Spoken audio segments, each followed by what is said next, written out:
Yeah, sorry about that. I just forgot to turn on the streaming video, which I'm delighted to say is working directly from the start today. So hopefully you viewers out there and, online can certainly pick us up. We are simulcasting live, as always, on YouTube and Facebook with the key search word Straight Talk Radio Show. You can also find us on the ACT Cruise Tourism page on Facebook as well. The phone lines are open, 745-2626 on this absolutely beautiful Wednesday evening in the making. We got some thunder boomers on the horizon, some dark gray clouds, and as I was driving in this evening, even felt a few drip drops falling on the old windshield. So it might be, to me, a glorious rainy evening, and of course that may also bring some cooler temperatures over the Cayman Islands. Taking a quick look at your Wednesday into Thursday weather, some showers are likely from later on this evening through until Thursday morning, according to the National Weather Service, as a scattered tropical wave located to the south of the Cayman area continues to move across the Western Caribbean. Jamaica, Cayman, and Cuba can expect lingering moisture associated with this wave, which will bring with it some isolated showers locally at times is from this evening into Thursday before gradually decreasing on Friday morning. So again, some rain on the horizon and things looking like it's going to be a bit of a rainy evening tonight. Isolated showers are in your forecast. Temperatures expected to reach a low of 81 degrees. Winds will be out of the east at 5 to 10 knots, and sea state will be slight to moderate with wave heights of 2 to 4 feet is the forecast from the National Weather Service. And unfortunately, when I refreshed, I seem to have lost their temperature gauge, so I can't tell you how warm it is outside, but you can probably suspect it's in the upper 80s region, though with the overcast skies, things might be just a tad cooler than usual. But if the weather holds true to form, based on where the eye can see, it looks like we are in for some showers this evening, isolated throughout the day, and possibly into tomorrow morning as well. So you want to keep that in mind as you plan your evening commute, particularly heading out of town. All government schools open today, so if you were obviously coming in this morning from the eastern districts, well, you probably already know this, and having noticed the traffic tie-ups have once again returned, but likewise, you probably will notice it on the drive home heading out of the eastern districts this evening. So just sit back, relax, put on that seatbelt, and make sure your radio dial is tuned in to 103.1 FM. A number of positive stories in our headlines, but one we've been asked to share with the public. Cayman, get ready for an unforgettable evening as 100 women who care celebrate their 10th anniversary in style with a glamorous soiree at Morgan's Restaurant this Thursday. That's tomorrow, the 28th of August, from 6 to 9 p.m. Join the celebration with fine food, raffle prizes, a live DJ, and a great cause. The National Council for Voluntary Organizations, or the NCVO. They have been chosen as one of 3 potential beneficiaries for this special event. Admission is just $100, and every dollar supports a stronger, more caring community. So dress up, come out, and support the NCVO by raising a glass to 10 amazing years of women empowering change. Don't miss it. This Thursday, the 28th of August, 6 p.m. at Morgan's. Sounds like a great event, and as the PSA says, it is a great event raising funds for a great cause. 37 minutes past the hour, 4 o'clock is the time in studios, and always like to start off each day with a bit of good news. Yesterday, we informed you of the current National Gallery exhibit, A Story in Symbols, which features a landmark exhibition featuring works by Cayman-based artists spanning more than 3 decades, which will be running through until the 3rd of September at the National Gallery. So time is running out on that. But another exhibit is also nearing its expiration at the National Gallery, and that's the gallery's Time Back exhibition, which provides a window into Cayman's past, captured through candid portraits, civic functions, and historic milestones, as well as a more intimate depiction of family gatherings and daily life, all taken from the lenses of Cayman Compass reporters going back through the decades.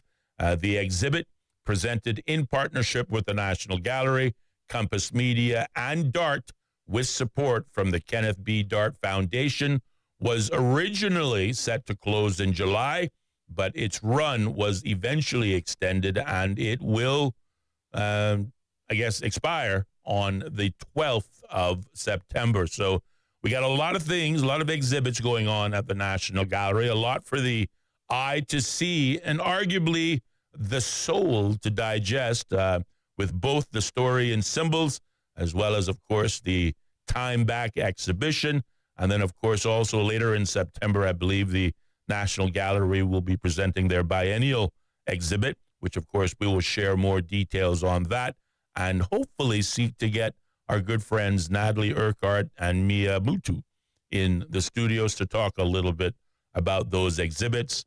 Obviously, their significance, maybe a little word or two on some of the artists who have been featured in that work, and why, of course, you should come out and give it your support.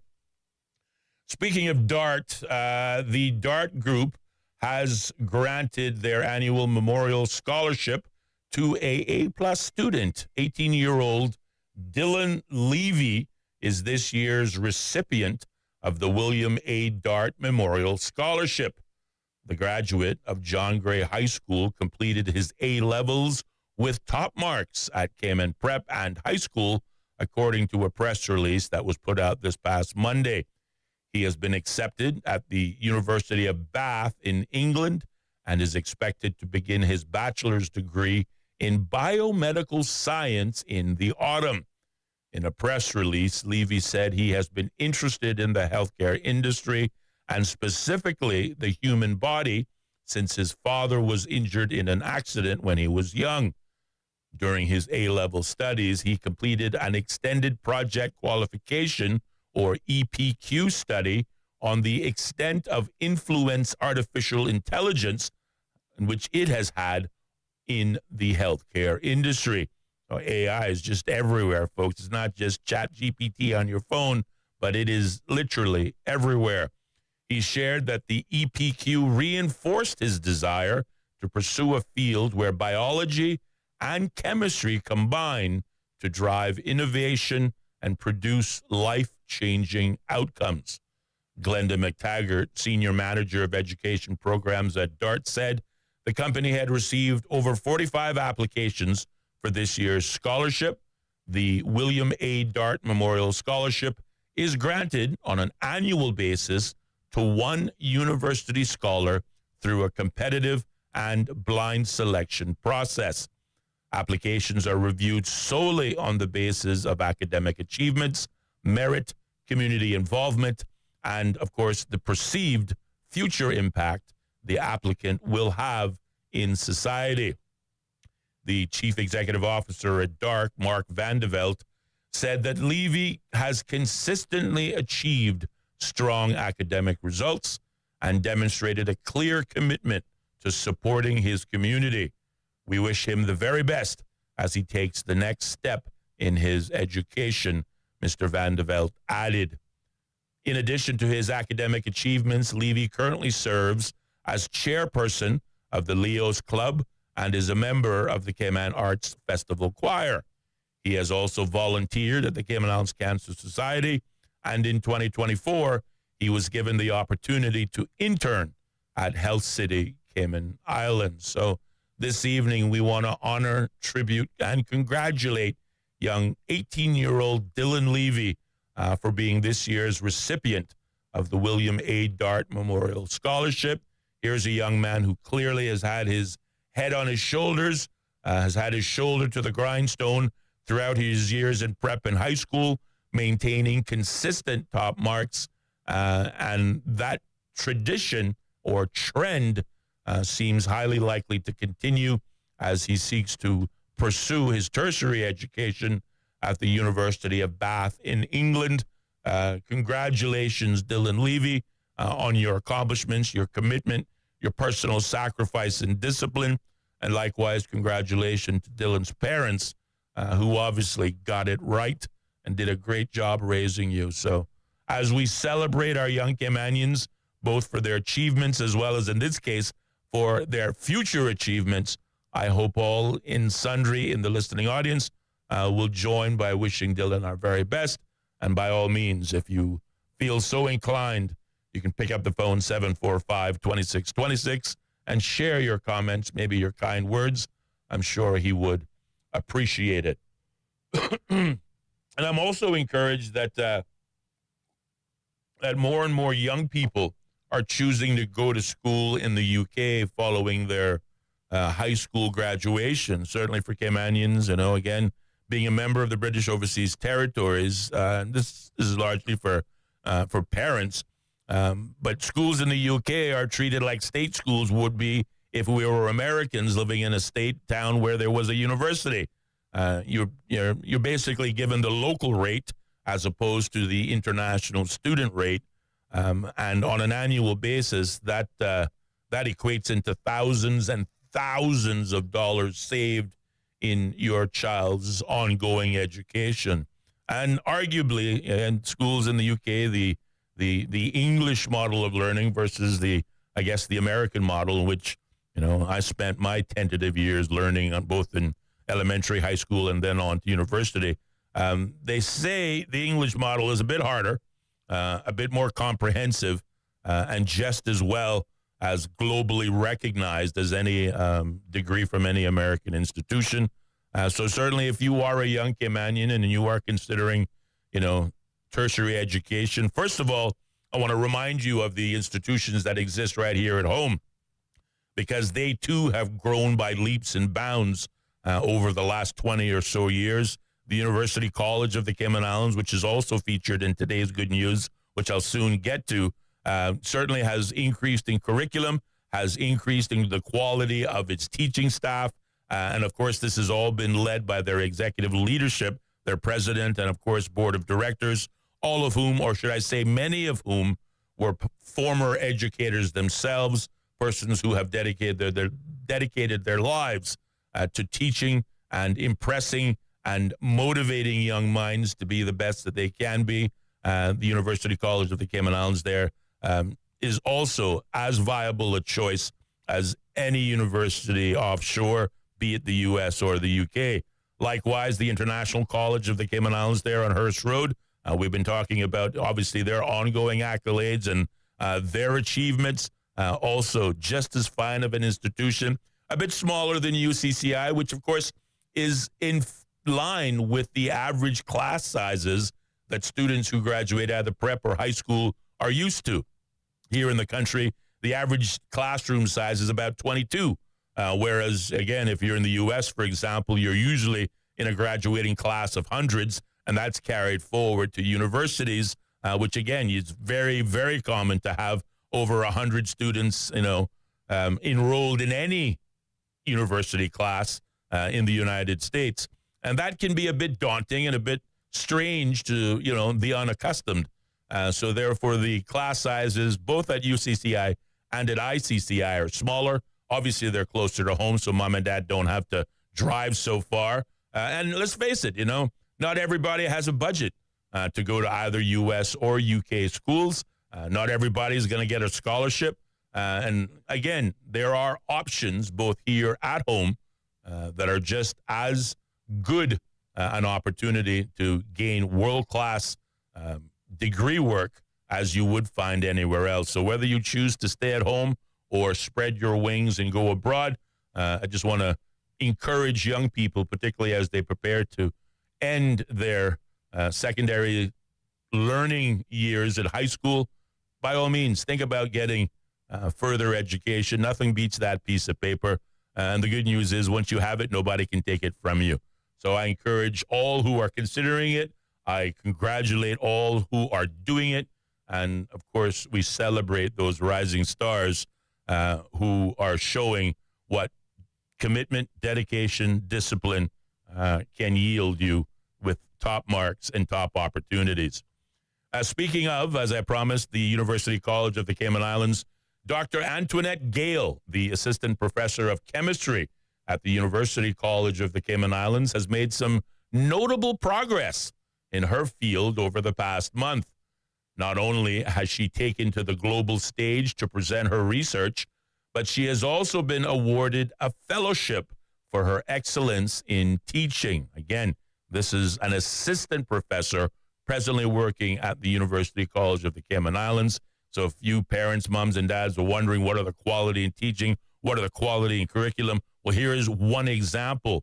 According to a UCCI press release that also came out on Monday, Gale's most recent achievement was on the 18th of August when she presented at the American Chemical Society, or ACS, Fall Conference. She spoke about enhancing spectroscopy education in organic chemistry through project-based learning. Again, say that fast 3 times, at the prestigious gathering of scientists and educators. Also in the month of August, Gale was awarded a fellowship from the British Charity and Professional Membership Scheme, Advance HE, under the category of Fellow. This recognizes sustainable experience in teaching higher education students with a broad range of responsibilities, the press release stated. She is the 3rd staff member at the University College of the Cayman Islands to be recognized by Advanced HE after past president Dr. Robert Robertson and director Tamsin Deasy Weinstein were named principal fellows. In November, Gale will once again take to the global stage at the school's Science and Mathematics Association annual conference. She will share findings from her research presentation, the impact of a mathematics review on students' chemistry, self-efficacy, a qualitative exploration. So very in-depth stuff here. And again, obviously not only a teacher, but a researcher, a writer, a published writer, and an overall high-caliber teacher that has some significant knowledge to transfer to any young student who is fortunate enough to attend her classes. The assistant professor Gale will also lead a hands-on workshop, on integrating mathematics into chemistry education, enhancing analytical skills. Adding to these accomplishments, of course, is even more. Her latest research has been accepted for publication in the respected peer-reviewed platform School Science and Mathematics Journal, or SSMA. UCCI President and CEO Professor Livingston Smith said, Dr. Gale exemplifies UCCI's commitment to academic excellence, research impact, and innovation. He added that her contributions not only elevate her field, but also strengthen UCCI's reputation as a leader in higher education. So as I often like to remark, don't just take my word for these things. Research these institutions, and I think you will find that again, the quality of education in the Cayman Islands has stepped up.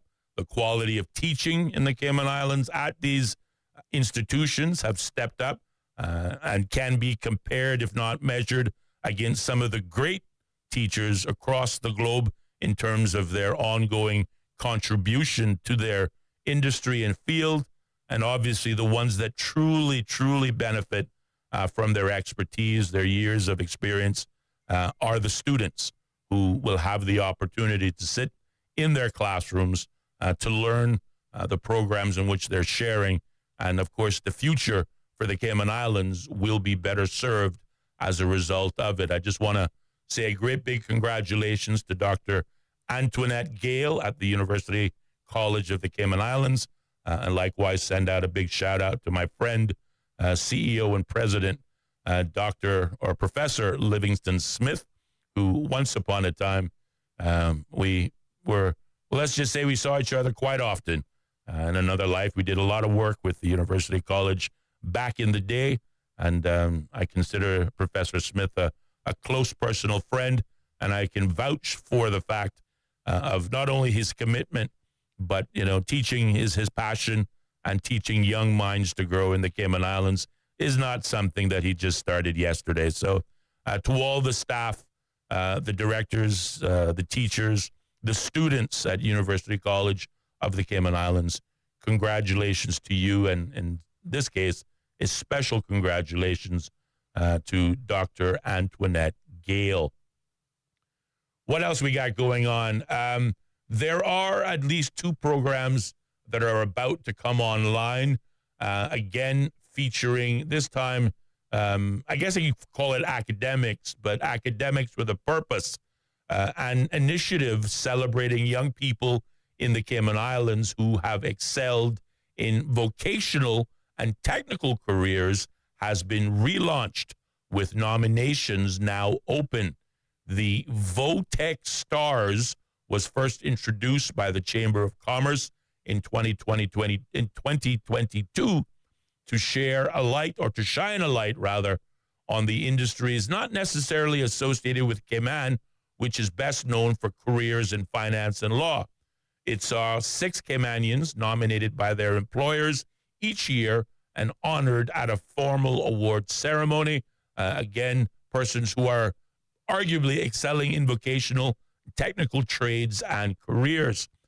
In the press release, the Chamber said, from firefighters to HVAC technicians to fuel logistics experts, dive instructors, and heavy equipment operators, these are the individuals who keep our islands running quietly, skillfully, and with pride. And the VOTEC Stars program seeks to honor and recognize those people who are doing some very, very important, if not essential work, but oftentimes are only featured in the background. You never see any posters with their faces on it. They work in careers where, in many cases, we take for granted. Firefighters, HVAC technicians, dive instructors, heavy equipment operators who we oftentimes spend more time criticizing over their driving skills, their J-braking, and the overall noise that their machines make. But we forget that they play a very important role in moving the levers that rotate and move the economy of the Cayman Islands. And again, they really represent Cayman's unsung heroes. It also gives an opportunity to remind young students. Again, not everybody's going to go to tertiary school. Not everybody's going to study for their bachelor's in business admin, business management, healthcare, law, etc. But there's absolutely nothing wrong with learning a skill. A vocational and technical career can be exceedingly rewarding. And again, we remind you, we need police officers, we need firefighters, we need plumbers, we need electricians, we need mechanics in everyday life. And also, many of these professions are recession proof. You remember COVID? You thought, being a pool cleaner was a job that would otherwise be beneath you. Well, when COVID showed up and things locked down, there were pools all across Cayman turning green, and there was a profession that was in high demand. Who knew it? Again, another technical and vocational career that proved to be more useful than we give credit for, and arguably something that was in high demand when most of the businesses, particularly the white-collar businesses, the banks, the law firms, were all shut down because, again, we couldn't move. So the VOTEC Stars Awards are back. To nominate a VOTEC Star or to become a sponsor, you can contact jada.ramon at caymanchamber.ky. And obviously, as we draw closer to this year's recipients, as well as this year's awardees, we too, at Straight Talk, will continue to celebrate their achievements as we do all other Caymanians who are doing some wonderful things across the Cayman Islands, and especially as we encourage the next generation to follow in their footsteps. Not everyone is going to get a billboard on the side of the road, but whatever we can do to celebrate the achievements of our young people and use them as role models to encourage and motivate the next generation, then we here at Straight Talk proudly do it, and we welcome the opportunity each and every time. Just very quickly, again, a reminder of the 100 Women Who Care and their glorious soiree that's going to be held at Morgan's Restaurant tomorrow, the 28th of August. Join the celebration with fine food, prizes, a live DJ, and great causes and great prizes, all going towards a great cause. The NCVO, that event kicks off on Thursday at 6 p.m. at Morgan's. We're going to pause, take a short commercial break, check in with the news, but there'll be more Straight Talk coming up next on Bobo FM.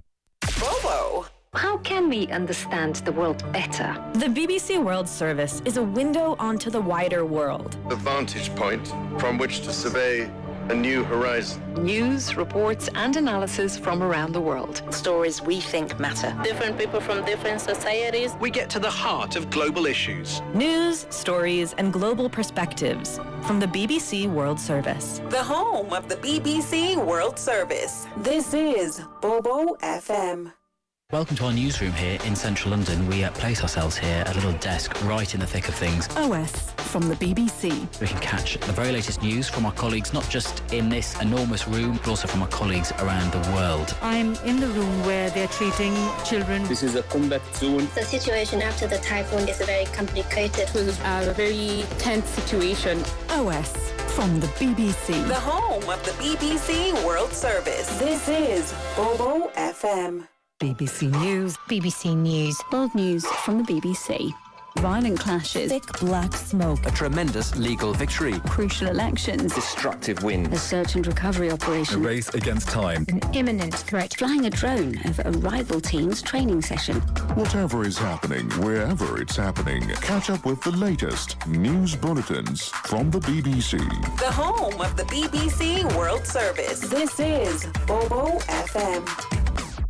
This is Bobo 103.1, powered by Health Services Authority. At Health Services Authority, they are committed to caring for you. They are Cayman's largest and longest-standing healthcare provider, offering the most comprehensive range of inpatient, outpatient, and public health services at 9 different locations across all 3 islands. Across Cayman on 103.1 FM, online, and on your smart speaker. The home of the BBC World Service. This is Bobo 103.1.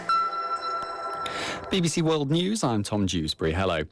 All members of the United Nations Security Council, except the United States, have said the famine in Gaza is man-made and urged Israel to immediately lift all restrictions on aid into the territory.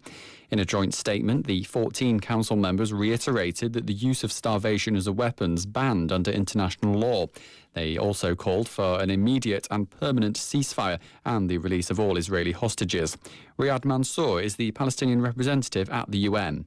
While the world demands a ceasefire, Israel has indicated clearly that it wants to expand its crimes. Rather than put an end to them, that its choice remains violence, death, and destruction. This is not a war. These are atrocities committed against an entire civilian population. President Trump's been chairing a meeting in Washington to discuss plans for Gaza once the war ends. It's understood no Israeli or Palestinian representatives participated in the meeting at the White House. But Mr. Trump's Secretary of State, Marco Rubio, has been holding talks with his Israeli counterpart, Gideon Saar, in Washington. Asked afterwards about plans for a Palestinian state, Mr. Saar told reporters there would not be one. Few details of Mr. Trump's meeting have emerged. The director of the FBI, Kash Patel, says his agency is investigating the killing of 2 children during a school mass as an act of domestic terrorism and hate crime targeting Roman Catholics. 17 others, mainly pupils, were wounded in the attack on a service at the Annunciation Church in Minneapolis to mark the start of term. John Sudworth has more. The attacker, identified as 23-year-old Robin Westman, whose mother previously worked at the school, fired multiple rounds into the building in which the pupils, from kindergarten age to young teenagers, were gathered. Neighbours reported hearing the sound of gunfire from their homes, with video footage showing parents running towards the church. President Trump has ordered flags to be flown at half-mast, while once again a tragedy for one American community is prompting the same questions asked again and again about how to protect children in the place where they should be the safest, in school. The German defence company Rheinmetall has opened Europe's largest munitions plant in Unterlüß. The size of 5 football pitches, it'll be able to produce 350,000 artillery shells a year. The NATO Secretary-General Mark Rutte said the plant was critical for European security and for helping Ukraine in its fight against Russian invaders. The Argentine president, Javier Milei, has been pelted with plastic bottles and stones during a campaign event outside the capital, Buenos Aires. He's said to be uninjured. The attack's been blamed on opposition supporters protesting against alleged government corruption. World news from the BBC. The US State Department's responded to Danish concern about an American influence campaign in Greenland, saying it respects the right of people there to determine their own future. But it said it couldn't comment on the actions of private US citizens. On Wednesday, Denmark's foreign minister summoned the US representative in Copenhagen. Danish media reported that at least 3 Americans connected to President Trump had been carrying out covert operations seeking to weaken the semi-autonomous territory's relations with Denmark. On a visit to Moldova, the leaders of Germany, France and Poland have promised to support its moves towards joining the European Union. They warned that Russia was attempting to undermine that ambition. More from Sarah Rainsford. This was an overt show of support for pro-European forces in Moldova, as 3 big names from the EU stood alongside President Maia Sandu and spoke of their solidarity and confidence in Moldova's European future. Their visit was to mark Independence Day, 34 years since Moldova cut ties with Moscow. But Russian influence remains strong in the country, helped by disinformation campaigns and even buying votes. Moldova began accession talks with the EU last year, spurred on by the Russian invasion of Ukraine just across the border. Manchester United, one of the great names of English football, have suffered one of their most humiliating defeats. They've been knocked out of the EFL Cup by Grimsby Town, who play in the 4th tier of the league. United conceded 2 early goals, but despite fighting back to secure a 2-2 draw, the Red Devils lost the penalty shootout 12-11. And one of the world's most visited art galleries, the Van Gogh Museum in Amsterdam, has warned it faces closure unless it receives state funding to finance a major renovation. Opened in 1973, the museum displays a collection donated by Vincent van Gogh's nephew, on the understanding that the Dutch state would build and maintain the premises. From London, that's your latest BBC World News.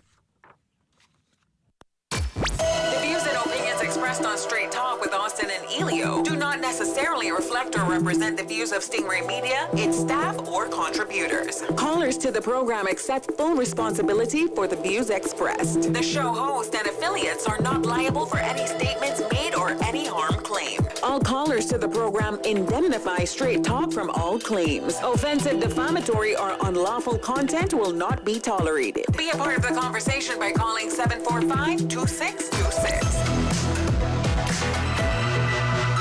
Now, here's Straight Talk with Austin and Ellio on Bobo 103.1. And welcome back, K-Man, to more Straight Talk here on Bobo 103.1 FM and simulcasting live over YouTube and Facebook with the key search words Straight Talk Radio Show. I'm your host, Austin Harris. My colleague and co-host, Ellio Solomon, is on leave. But as I've been saying all of this week, he's not on leave, putting his feet up, enjoying a vacation, which I doubt he would know what to do with if he were on one.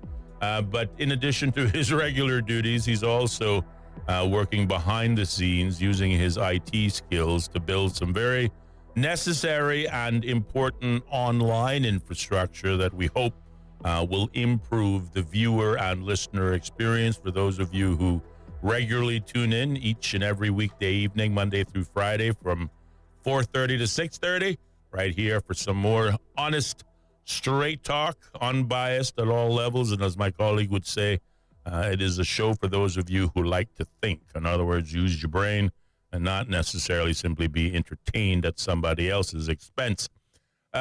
He will not be in studio, but he is working hard behind the scenes, and we hope to unveil this new platform and new content very soon, which we expect to be released on our website, www.straighttalk.ky. So if you haven't already done so, I want you to add our website to your favorites, subscribe and follow Not only will you have access to our entire archive since we began on the air once again on the 10th of February, but also some new and arguably some exclusive content that will be available only online. So right now, whilst we simulcast on the radio as well as, on streaming video, whatever's going out live on the microphone is available online.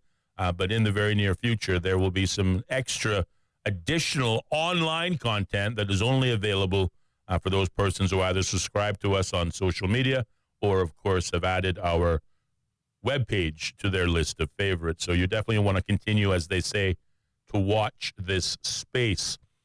9 minutes past the hour of 5 o'clock, the time in studios. The phone lines are open. No guests expected to be in studios today. So it's really going to be an open mic Wednesday, hump day as we would otherwise like to call it. Had a chance to take a peek outside just to make sure those rain clouds and overcast skies didn't blow over and the sun win again. It does seem that the rain is here to stay. So it's looking like a beautiful evening here in the Cayman Islands, a cooler evening, and certainly one that promises some more rain. And hey, rain makes the green grass grow, so rain is a good thing, as the country song said. Just a quick reminder again that folks should get ready for an unforgettable evening as 100 Women Who Care celebrate their 10th anniversary in style with a glamorous soiree at Morgan's Restaurant this Thursday. That's tomorrow, the 28th of August, from 6 to 9 p.m. Join the celebration, which will feature fine food, raffle prizes, and a live DJ, all going towards a great cause, the NCVO, which has been chosen as one of the 3 potential beneficiaries for this special event. Admission to the event is just $100, and every dollar supports a stronger, more caring community. So get dressed up, come out and support the NCVO while raising a glass to 10 amazing years of women empowering change. Don't miss it. This Thursday, the 28th of August, 6 p.m. to 9 p.m. at Morgan's. So it promises to be a fantastic event, and congratulations to the organization, 100 Women Who Care, for their contributions to the wider community, as well as, of course, forming as a network, an empowerment group for women to get together to talk about their similar interests, both in the community and in the workforce, and to empower and encourage each other. Bravo to that organization. 745-2626 is the number in studios. If talking isn't your thing, you can also reach out to us on our WhatsApp line.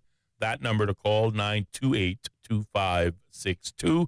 And you can either leave us a traditional WhatsApp text message, or you can get creative and send us a WhatsApp audio note. I am kind of interested to see if we can get a audio note come in, because yesterday we had some technical difficulties, and it didn't really sound good. But, we did put some work in to fix it. And as a matter of fact, you heard this yesterday, but this is just a test to make sure that things are working the way they should.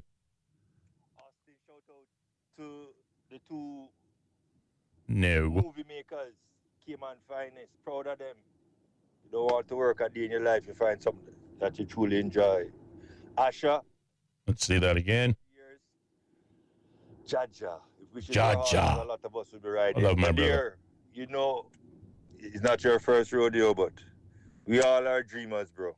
Well, there we go. I'm hoping that can sound a bit better. Anybody within the sound of my listening voice, or anybody within the sound of my voice who may have heard that voice clip, tell me how it sounded on your end. It sounded pretty good in my headphones, but obviously the true test is how it came across the airwaves. I think the volume levels are still a little bit decreased, but I don't want there we go. Single greatest asset available to me as a talk show host is you, the listening audience, and we've already got one person coming back saying it sounded okay. So that's encouraging, definitely an improvement over yesterday. So whether you want to call up, lend your voice to the phone lines, or if you want to send us an audio note via WhatsApp, Well, those options are available to you if you want to take advantage of those resources. What else is in the headlines? Yes, let's talk about that. So, we've been sort of, I guess, wandering in the dark blindly, hoping we could figure out what the government, that is the new National Coalition for Caymanian Government, and what their priorities will be.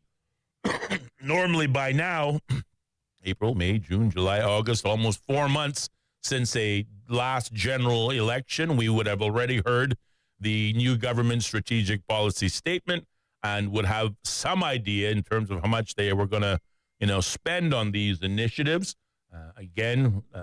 That is not happening. The new government saying they needed both more time to develop the strategic policy statement as well as prepare the annual budget, which is required by law to be presented and approved in Parliament before the end of December, has forced us to sort of guess what the new government, the new coalition government is doing.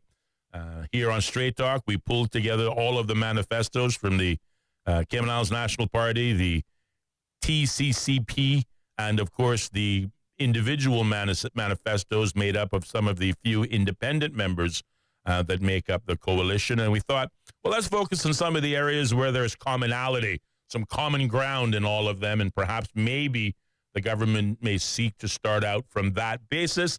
But arguably, it was all just a best guess. Appearing on Radio Cayman's For the Record on Monday, the Premier, Honorable Andre Ebanks, revealed more of his policy wish list for the National Coalition for Caymanian Government, which includes reform of the trade and business licensing regime and making duties work to motivate the population to lead a healthier lifestyle. The Premier said that the Trade and Business Licensing Act and the Local Companies Control Law, or LCCL, are just some of the laws that need to be revamped sooner rather than later, he said, saying that they, in their current versions, are no longer fit for purpose. Ebanks said that the Cayman Islands government must find better ways to enforce the 60-40 rule. And for those of you who don't know what that means, every foreign-owned business that is brought to the Cayman Islands still must have a Caymanian partner, and that Caymanian partner must have at least 60% of the business interest, with the foreign individuals or aspect having 40%. Many cases that only exist on paper, but again, the law does not stipulate whether or not it has to be real or perceived, only that it has to be stated in those terms. Of course, the current law requires that locals have the majority share, but arguably, many persons have argued that it's not working particularly well. It's certainly one of a number of laws that continue to go unenforced, and under the Premier's wish list, he's hoping to have that changed. We do have a caller on the line. Let's see if we can go to the phone lines now. Good evening, caller. You're on the air. Good evening, buddy. Hey, how are you?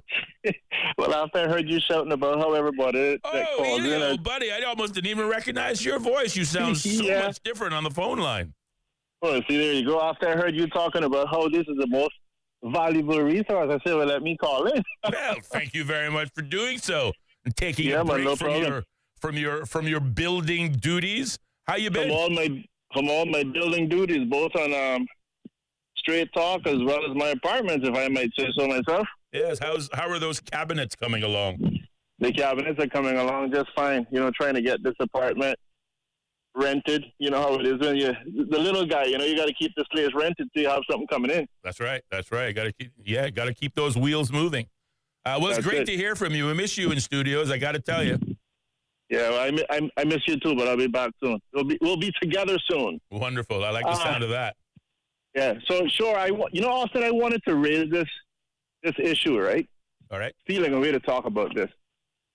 In the Compass today, I see that they have this article with Ms. Katina England, and she's talking obviously about the civil unions. And again, where I'm not interested in talking specifically about civil unions, I think the whole idea of the governor, again, under the Constitution, being able to pretty much have drafted, enacted, and then turning around and assenting to any piece of legislation that he or she, in their capacity, might desire, is something that, one, I think, is worthy to note, because the public needs to be absolutely aware that that's the case, and be able to look and see if, when, where, and how that could be abused, you know? Yes. And one of the things that I've always talked about is the fact that, and let's take a step back on civil unions just before I jump onto this one, and you can take it and carry it past the finish line. But if we look at the whole issue of homosexuality and civil unions, this has been something that's been going on in this country for decades, right? You could see the sort of softening of the environment that, as far as I'm concerned, was delivered by the UK in terms of trying to get all this legislation enacted. And you'll remember, for example, we had teachers that were put in the law school, and they were campaigning for homosexual rights. And we even had a couple that did it. And the reason I'm saying, again, not to focus on civil unions, et cetera, that's almost water under the bridge now, but is the fact to note how the environment is softened or tilled before the UK goes ahead and makes a move. And in this particular case, I've talked about this before, and I'm just going to highlight it again, seeing as how this is in the compass. And that is the whole issue of direct taxation. I was blessed, cursed, or however one might deem to refer to it, by being a part of an administration that the moment we took office in 2009, the country was in a very difficult financial situation. And as far as I'm concerned, it was almost led in that direction by the UK government and the representatives here. And when we found ourselves in that position, the UK very quickly, through the Secretary, Chris Bryant, sent a letter to the Cayman Islands saying that we want you to immediately implement a property tax of 2%. Now, naturally, our government, and I'm pretty sure just about any government, would see that this would have serious financial ramifications for the country. I mean, we're talking about adding on to the average person out there an additional $7,000 or $10,000 a year just to keep their property. And I think I will stress that it's important because, to me, property tax is one of the worst things that a country can have, even though there's a lot of countries that have it. To me, it robs human beings of something that is so fundamental, and that is ownership of land, ownership of the property that you have, and it turns you into nothing else other than renters. It also means that you are permanently enslaved, because there's no way for you to come out of the system once you have property tax. You can't simply say, well, you know, I'm now 80 years of age, I can't pay taxes. No, it doesn't matter. If you can't find a way, a means to pay those taxes, you lose your property. It goes to the crown. And I want to encourage persons to see it was being brought in 2009. We have a regiment. I've also stated that on my Facebook as well. As far as I'm concerned, many persons have to ask yourself, well, why does Cayman need a regiment? Nice term for army. Why do we need one? Are we planning to go into a war with Cuba, Jamaica, or some other country that we're unaware of? I think it came under the guise of here for Hurricane Ivan. We didn't need it in another hurricane, or not under the guise of Hurricane Ivan, under the guise of being needed for future hurricanes. The bottom line is, I feel, and I've expressed it, entitled to my opinion like the other guy, that part of the reason why that is that the day that it comes is that the UK utilizes this same Section 81, parametered by Section 55 of the Constitution. The day that they utilize it, not for civil unions, but for property tax, I think they anticipate that they're going to have some insurrection. And I think that's the real reason, quite humbly I may suggest, why we have a regiment. And again, we see the softening of the ground. We already hear many of our politicians talking about the fact that property tax could be implemented for foreign nationals, and the list goes on. And I'd like to say it might start with foreign nationals, but it won't end there. And so I just wanted to highlight seriousness of this potential property tax. I want to be a little bit of a, you know, when I took my first trip to Boston, I was doing some training when I was in the government. Are you still hearing me? Or you lost me? No, I'm listening. Okay. when I took my first trip to the government to Boston to do some training with the government, I remember staying in Lexington for a little while, and they had a statue of Paul Revere, who was the young man that rode in on the horse and warned the Americans that the British were coming. So I'd like to say today I'll be a little bit of a Paul Revere again and warn. Hey, sorry to interrupt. I don't know whether you're outside or your window is down, but we're getting a lot of breeze that is skewing your comments. We can't hear you very well. Hold on. Like you need a windsock for your phone. I am outside enjoying, and the breeze was just picked up. So hold on, let me get closer. Can you hear me better now? That's much better. Sounds like a Verizon advertisement. But yeah, I'd like to be a little bit of a... Yeah, exactly. So I'd like to be a little bit of a Paul Revere and give the warning that the British is coming, right?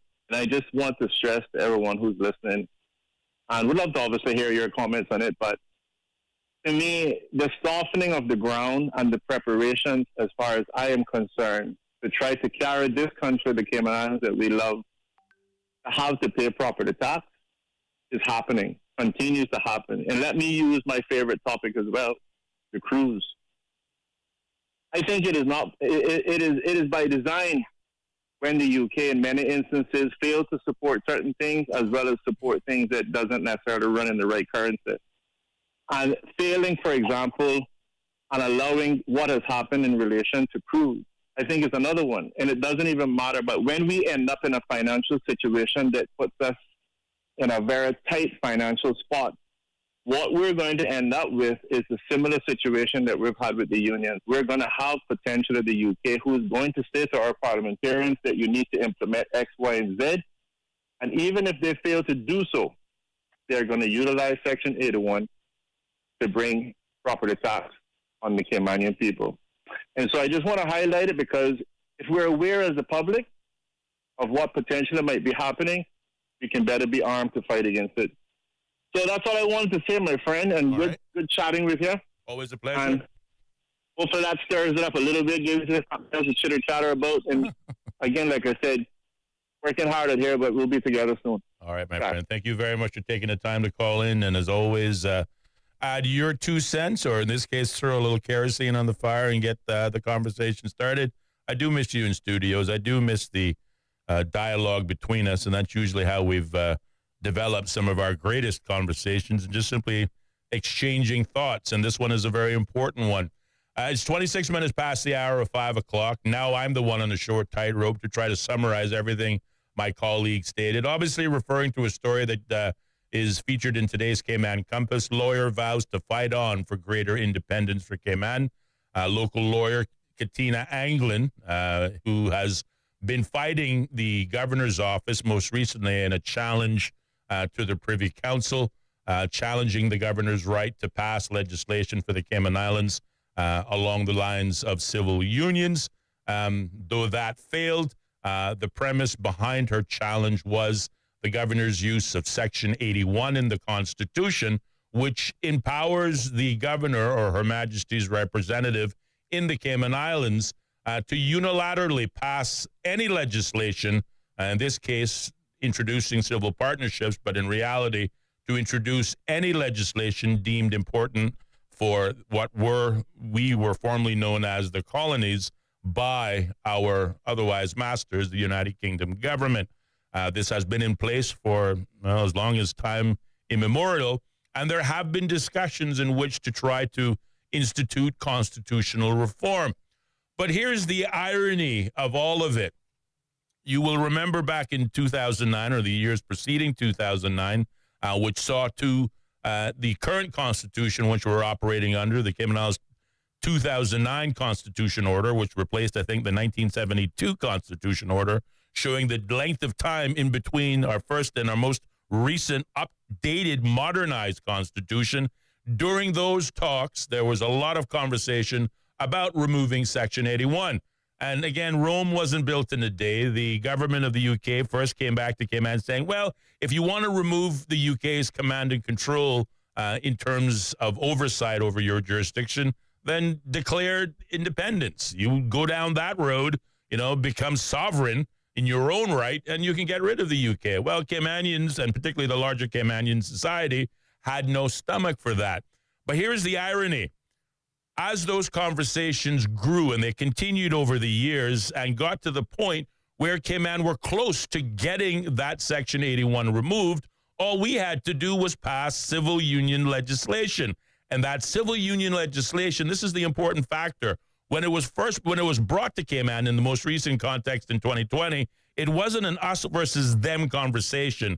It wasn't foreign nationals coming to this country under work permit holders wanting to have their otherwise civil unions recognized in Cayman as it was elsewhere. It was one of our own seeking the same balance, the same right to love who they wanted, and we failed. We have to pause, but we'll pick up this conversation next.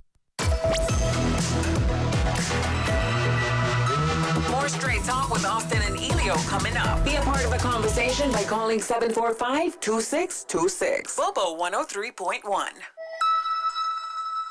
Remain calm before the storm and prepare with the help of A.L. Thompson's. From batteries and flashlights to a manual can opener, know what you need for this storm season. From an ice chest to lumber, yard tools to a charcoal or propane grill, you'll find it at A.L. Thompson's. This hurricane season, having the right supplies can help to protect your family and home. Whether you're a seasoned veteran or this is your first storm season, visit A.L. Thompson's today and pick up a free to get and to-do list. This hurricane season, prepare with A.L. Thompson's.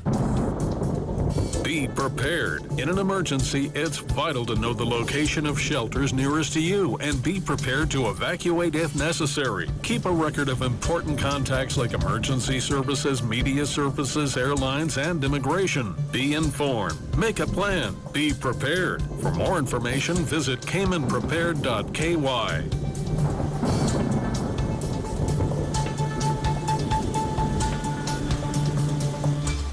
When you're on the go, the experienced team at Foster's Pharmacy are here to help. Drop off your prescription while you shop or WhatsApp us and we'll prepare it, ready for your arrival. Whether you need prescription or over-the-counter medications, blood glucose testing, or advice on vitamins and supplements, we're here early in the morning to late at night. Both of our locations at our Camana Bay and airport stores are open 7 a.m. to 9 p.m., Monday to Saturday. For more info, visit fosters.ky/pharmacy. Foster's Pharmacy. Better health because we care. When it comes to cooking for my family, I turn to Kirk Market for all our nutritional needs. Whether whipping up a quick stir fry with lean CAB choice beef or preparing a healthy weekend dinner with fresh local snapper, Kirk Market always has exactly what I need. At Kirk Market, I find premium proteins that keep my family healthy, energetic, and always coming back for seconds. Visit Kirk Market today. Bring home the quality and freshness your family deserves. Kirk Market. Eat well, live well, and experience a world of choice. Visit Healthcare Pharmacy's second location in Governor Square, servicing West Bay and the 7 Mile Beach Corridor with the care and professionalism you have come to expect from Healthcare Pharmacy. Healthcare Pharmacy in Governor Square also stocks a huge selection of Hallmark and shoebox greeting cards, vitamins, sunblock, last minute, and everyday needs. To refill and transfer your prescriptions, simply WhatsApp 329-7313 or visit healthcarepharmacy.ky or drop by Monday to Saturday from 9 till 6. At Polar Bear Air Conditioning, we believe in helping you to avoid costly mistakes and replacements. That's why we offer a quarterly maintenance program at a discounted price. You'll receive a 10% discount on all repairs, accessories, and services. Priority front-of-the-line customer status, reminders of your service, and no overtime rate for after-hours calls. Why not save money and avoid hassle with Polar Bear Air Conditioning? Need service now? Book our AC special for just $99. Book the next available technician at polarbear.ky. That's polarbear.ky. Across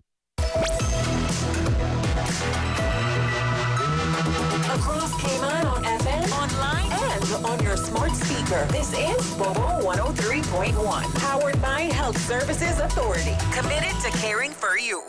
The views and opinions expressed on Straight Talk with Austin and Ellio do not necessarily reflect or represent the views of Stingray Media, its staff, or contributors. Callers to the program accept full responsibility for the views expressed. The show host and affiliates are not liable for any statements made or any harm claimed. All callers to the program indemnify Straight Talk from all claims. Offensive, defamatory, or unlawful content will not be tolerated. Be a part of the conversation by calling 745-2626.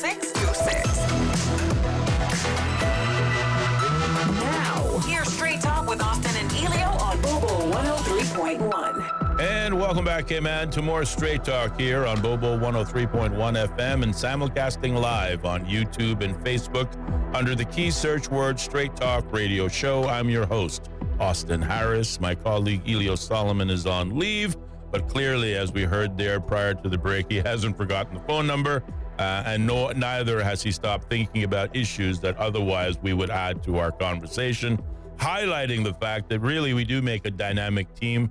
Lightning in the bottle, we weren't said when we started working together many moons ago, and thankfully that continues on to this day. His presence is obviously missed in the studios, but thankfully there are other avenues in which he can participate. Prior to the break, obviously, he was referring to an article that is contained in today's Cayman Compass that features the headline, Lawyer Vows to Fight On for Greater Independence for Cayman, speaking about the efforts of local lawyer Katina Anglin, who challenged the governor's office through the Privy Council based on the governor's right to pass legislation for the Cayman Islands, going back specifically to the governor's decision to pass the domestic partnership bill that, frankly, the then Legislative Assembly at the time failed to do. And, of course, the governor did so, invoking Section 81 of the Constitution, which allows the governor and or Her Majesty's loyal representative to introduce unilaterally new legislation into the Cayman Islands based only on the will of the UK, and it's not up for debate. Now, again, both Katina and others have been stating that what we need is more constitutional reform, that the terms that the Cayman Islands has in its constitution is not the same. Bermuda doesn't have these terms. St. Helena doesn't have these terms. The island of Montserrat doesn't have these terms. So why should the Cayman Islands, the otherwise undisputed jewel of the Caribbean, at least it once was at one time or the other, but we're seeing that jewel perhaps lose a little bit of its luster in a number of areas. But why should the Cayman Islands still have a backdated, old-fashioned constitution, even though it was modernized and it was certainly a dynamic leap forward from what was in place in 1972? Again, the question of Section 81 has been on the discussion table for a number of decades. And the UK previously, as I stated prior, but now I have more time so I can take my time to explain it properly and give you a proper history lesson. The UK has always said, listen, we need Section 81 in order to maintain the UK's oversight, command, and control over the Cayman Islands, which still is an overseas British territory. We used to be called a colony. Once upon a time, we used to be governed by what we call the lowest form of democracy. We were governed by another colony. Cayman didn't have its own representation in the early 60s, and before that, Jamaica legislated for us. Then Jamaica decided to go independent, and then Cayman established its direct connection and contact and relationship with the United Kingdom government that we enjoy today. And in those discussions, Cayman has always been fighting to fight above its weight. Cayman has always been striving to determine its own future. Terms like self-determination have been thrown around as an alternative to independence, saying our people don't want to move away from the crown. Our people like the neutrality, the strength, the connectivity of the UK flag in terms of our reputation. It puts us in good standing with the rest of the world. And the Cayman Islands as a jurisdiction has prospered under that relationship, and it doesn't want to change it. That has been the maintained view of the wider populace since, again, Jesus was a boy, certainly since I was a boy. And every time the question of independence comes up, it's shot down as being a bad thing. So we're not prepared to go independent, but we have lobbied, we have petitioned, we have cajoled the UK government over the years to, again, further strengthen and modernize our Constitution.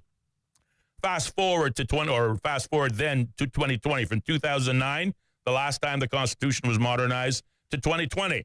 I was in office. I was a member of the Unity government at the time who brought the domestic partnership bill in the Cayman Islands, basically a law that sought to recognize the rights of same-sex partners in the same vein as rights would otherwise be attached to persons of the opposite sex who chose to get married. Things like the ability to have insurance together, to get a mortgage together, to be recognized as a couple and still be entitled to all of the other normal rights that would be applied to heterosexual couples. Now, the interesting fact there was no government prior to the one in which I was a part of that had a better working relationship with the United Kingdom government at the time. And this is not to my credit. This is to the credit of the former premier for 2 terms, the Honorable Sir Alden McLaughlin. He had an incredible working relationship. And again, this didn't start yesterday. This started from being involved in the 2009 constitutional modernization exercise and continued on throughout his political career. I know when I was in office, I can tell you as a fact, he had a fantastic relationship with then British Prime Minister Boris Johnson, Priti Patel, and others in the Conservative government. I know this, so you don't have to ask you. I'm telling you, I met all of these people when I was fortunate enough to be a part of that government. And never before in our history did we have a chance to potentially have Section 81 removed from the Constitution. But there was one single caveat. Can the Cayman Islands get out of its own way and pass a domestic partnership bill which would recognize the rights of same-sex persons seeking to join together in union because they love each other? And the argument was made, and I made it then, I make it now. I lost votes because of it, but I believe I was on, I was on the right track. I don't believe the government has any right to be in my living room or my bedroom. They don't get to dictate to me, who I invite into my home and serve dinner. They don't get to dictate to me who I choose to invite in my bedroom. That is my business. It's private. Should be everybody's. Now, as a country, and this is not unique for the Cayman Islands, we fought against domestic partnerships, civil unions, and gay marriage from the very first day it came up. And this is not unique to Cayman. It has been for a long time a very Caribbean thing. Very few islands in the Caribbean have embraced it because it runs contrary to our historically Christian values. And in the Cayman Islands, our Constitution is founded, our foundation is on our traditional Christian values, which are rooted in the holy word of God vis-a-vis the Bible. And we all were raised on it. And I get it. The Bible and civil unions or homosexuality, lesbian, whatever, they are conflicted. The Bible tells you you're going to hell. But modern civil, almost, what's the word I'm looking for? Liberal society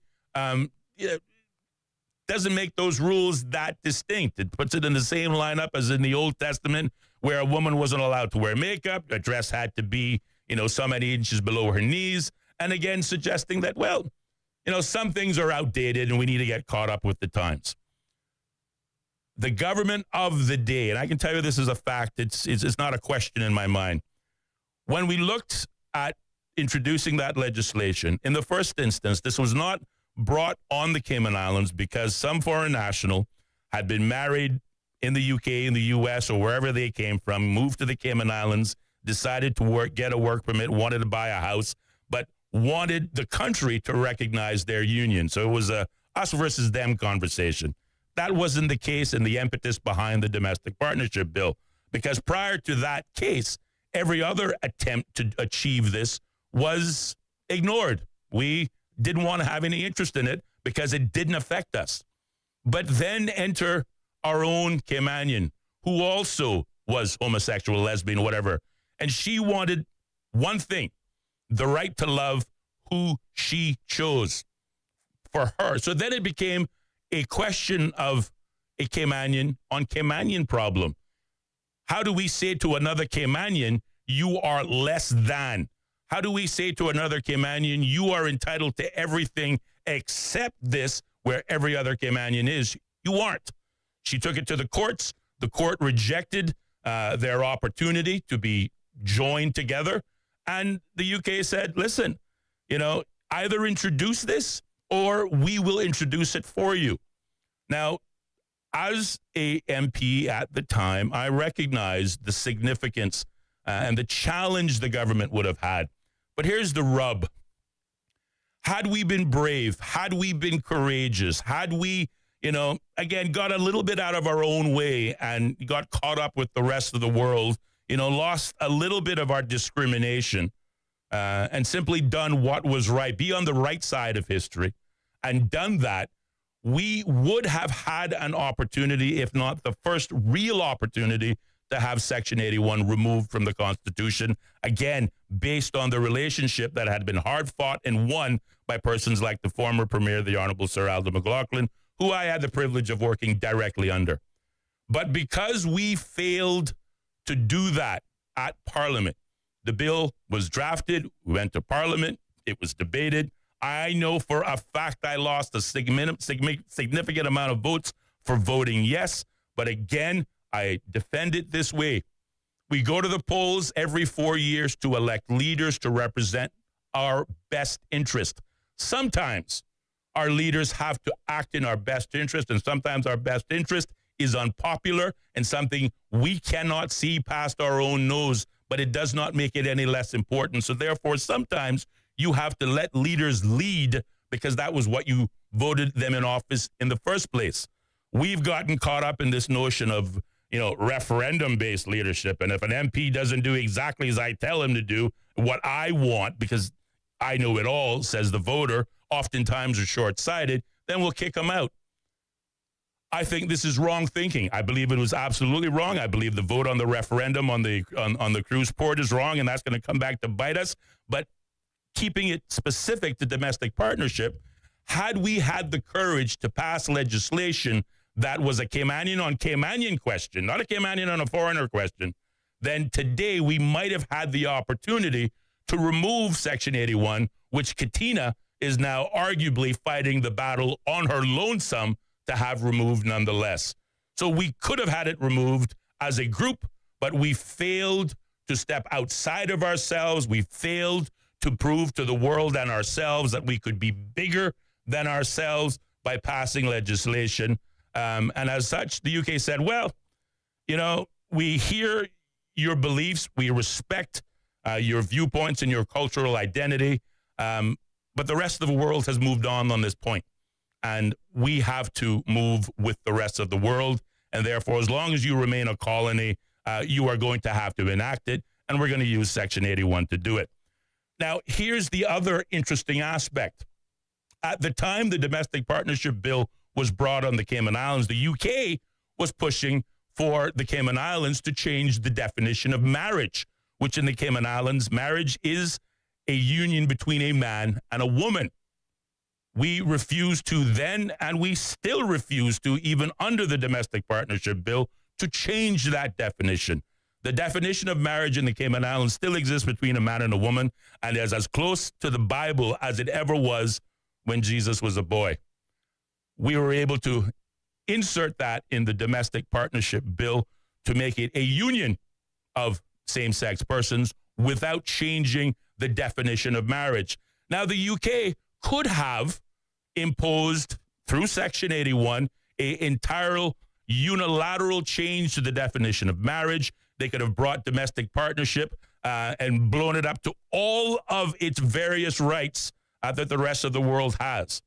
But again, I believe, based on the relationship shared between the then Premier, the then Governor, Martin Roper, and the wider Conservative UK government, the UK government simply chose to take the same bill that the local government, my government that I was a part of, the Unity government, the Domestic Partnership Bill, in the exact form that it was written by the people in government at the time, and simply turn a no vote into a yes vote by unilateral authority under Section 81.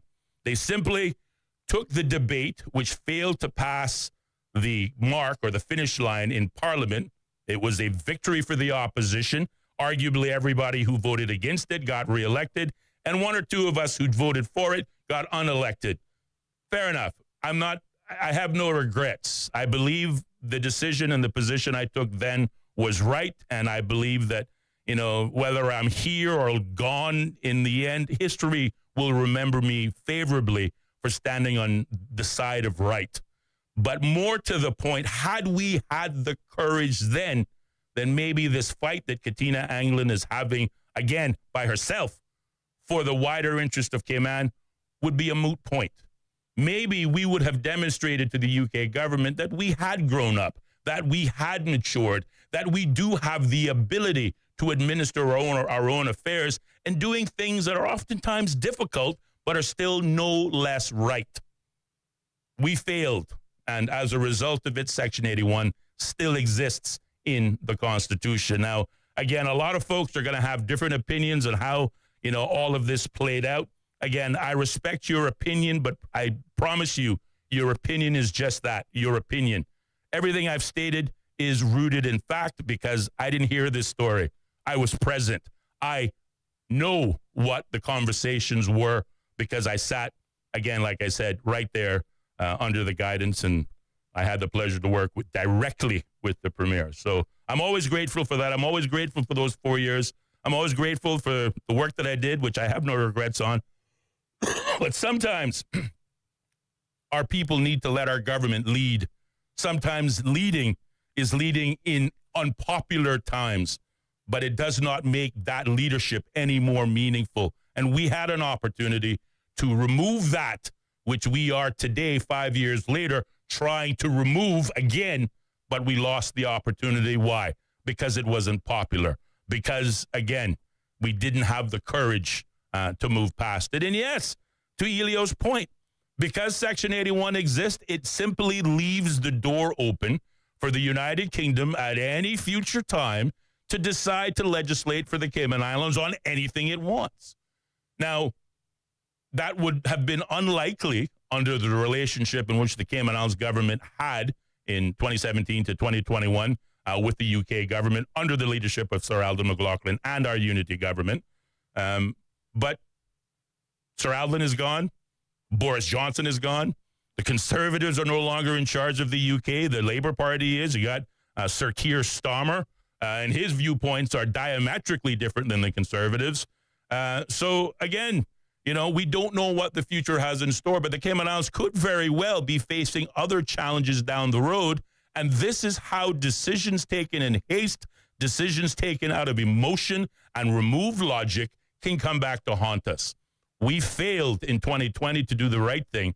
And at that time, not only do the right thing for our own Caymanian, but arguably do the right thing to remove Section 81 altogether and have a real modernized self-determination rated constitution that puts the power back in Caymanian hands, in the hands of our legislators, in the hands of ourselves to chart our own future.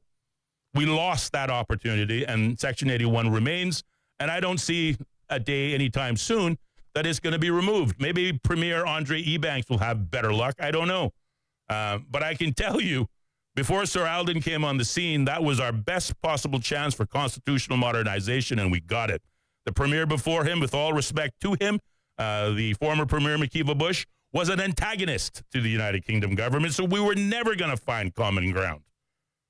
We had an opportunity, and we lost it. And again, the UK could have forced upon us a much more severe and dynamic civil union than the one we have today. But again, I believe, based on that relationship, which obviously the UK wanted to maintain, sought to say, you know what, instead of enforcing our will on you to the extreme extent, we are simply going to take the same legislation that your government, your unity government, brought before Parliament, debated before Parliament, and lost in a conscience vote, which again, I give credit to Sir Alden for. There weren't, the bill didn't have unilateral support, not even on the government side. And he said, listen, this issue is so significant. It impacts so many lives and their personal beliefs. I will allow even my own government to vote their conscience. And they did. And there were people on our own government who voted their conscience and helped defeat that bill. And it is what it is. But we have civil unions today. We have domestic partnerships today, not because we brought it, but because the UK brought it. And again, I just simply say the motivation for that legislation was not a foreigner trying to tell us and dictate to us what we should do, what we should feel, what we should support. It was a Caymanian asking their government, will you recognize my right to love who I want to love? Government should stay out of my bedroom. They should stay out of my kitchen. Hell, they should stay off my front porch unless I invite them. And that is all accepted as fine. We failed, and not only did we fail at the time to remove Section 81 overtly, but arguably, to my colleague's point, we failed to cut off any future attempts by the United Kingdom to legislate for us. So for every action, there is an equal and opposite reaction, and this is a accurate, chronological, historical summary of what happened and the legitimacy and importance of that debate that took place at the time. You know, no one thing is taken just in a vacuum. And at the political level, we're not just debating domestic partnership bill. We're debating how do we maintain our way of life. Out of that particular bill, we still maintain marriage and the definition of marriage that we have today. Cayman, as a country, through its leadership, should be proud that we were able to stave off the otherwise desires of the mighty United Kingdom government. But we should also recognize that we were working hand in glove with them in partnership. Not everything coming from the UK is bad. And our success story over the last 50, 60, dare say 100 years is a direct result of that neutrality and that relationship. And obviously our people seem to agree because none of them want to go independent. So that is where we are. We could have removed Section 81. We could have been more advanced in constitutional reform, but instead, for our own fear, we are where we are, back at square one. Section 81 still exists on the Constitution. The governor or the Queen's, Her Majesty's representative, whomever that may be in the future, still has the right to legislate unilaterally for the Cayman Islands on behalf of the UK. And again, maybe there will be a stronger, courageous government and maybe an electorate willing behind to support them in those endeavors to do something that is not popular, but in the long term proves to be absolutely essential, if not critical, to the ongoing success of the Cayman Islands. And as usual, I thank Ellio for taking us down this road because it's certainly given us something exciting in which to talk about, debate about, and finally open up the phone lines to, again, encourage participation. So 745-2626 is the number. If you want to question, you want to challenge, you want to disagree with anything I've stated, by all means, the door is wide open for you to do so. But again, as we say, I'm not asking you, I'm telling you, that's how it went down. That's the opportunity we had, and we lost it. And the threat that my colleague raised about what could be coming down the pipeline in the future, that still exists. As far as Katina Anglin is concerned, all I can say is go girl. Because here's another Caymanian who refuses to take no for an answer. Here's a Caymanian saying, yeah, well, I hear what you're saying, but we still demand better. And she's still waging the fight, albeit overseas. I couldn't be prouder of her efforts. Is it an exercise in futility? Maybe. But then again, maybe not. We just never know. And you never know unless you try. You know, and they say the only stupid question is the one not asked. Well, Katina is asking the question. She's asking the uncomfortable questions that maybe the UK doesn't want to hear.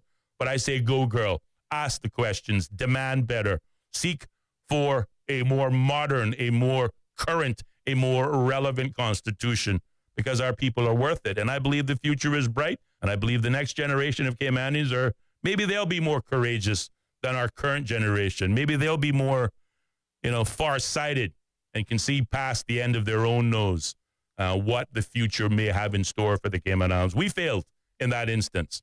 But graciously and gratefully, the UK had an opportunity to unload the full shebang on the Cayman Islands, and it chose not to. It chose to say, you know what, we'll take the legislation that your people wrote, that your government approved, that you brought before Parliament to have debated in true democratic fashion. And the only thing we'll do different is we'll turn the no vote that was voted in Parliament into a yes vote. Why? Well, because we believe it's the right thing, and B, because we can, under the powers afforded to the UK, under Section 81, and the power of the Constitution. So there you have it. That, my friend, is my response to my colleague's remarks, and those are the facts as they obtain. And again, I ain't asking you, I'm telling you that's how it went down because I was there. I saw it, witnessed it, heard it, participated it. Hell, I lost votes because of it. But that's all right. My conscience is clear. I worked hard. I have no regrets. And when I look forward at the government y'all replaced me with, well, there is personal vindication in my mind. You had something that was good, but you thought the grass was greener on the other side. Since then, you've replaced me twice over. Hopefully this version, particularly in prospect, is better than what you had between 2017 and 2021. But I fulfilled my oath to the people of the Cayman Islands. And sometimes, again, as I said, sometimes the right thing is not the popular thing, but it does not diminish the fact that it is still the right thing nonetheless. 59 minutes past the hour, 5 o'clock is the time in studios. We have to pause, take a short commercial break, check in with more news from our global news partner, the BBC. But the phone lines remain open at 745-2626. Give us a call when we come back here on Bobo 103.1 FM. Bobo. The BBC's From Our Own Correspondent. In today's Russia, no one is allowed anywhere near the political stage if they pose a serious challenge to Vladimir Putin. Stories and reflections from our reporters around the world. There is a major sense of insecurity here. More people are coming in from Sudan every day. From Our Own Correspondent from the BBC. The home of the BBC World Service. This is Bobo FM. How can we understand the world better? The BBC World Service is a window onto the wider world. The vantage point from which to survey a new horizon. News, reports, and analysis from around the world. Stories we think matter. Different people from different societies. We get to the heart of global issues. News, stories, and global perspectives from the BBC World Service. The home of the BBC World Service. This is Bobo FM. Welcome to our newsroom here in central London. We place ourselves here at a little desk right in the thick of things. OS from the BBC. We can catch the very latest news from our colleagues, not just in this enormous room, but also from our colleagues around the world. I'm in the room where they're treating children. This is a combat zone. The situation after the typhoon is very complicated. It was a very tense situation. OS from the BBC. The home of the BBC World Service. This is Bobo FM.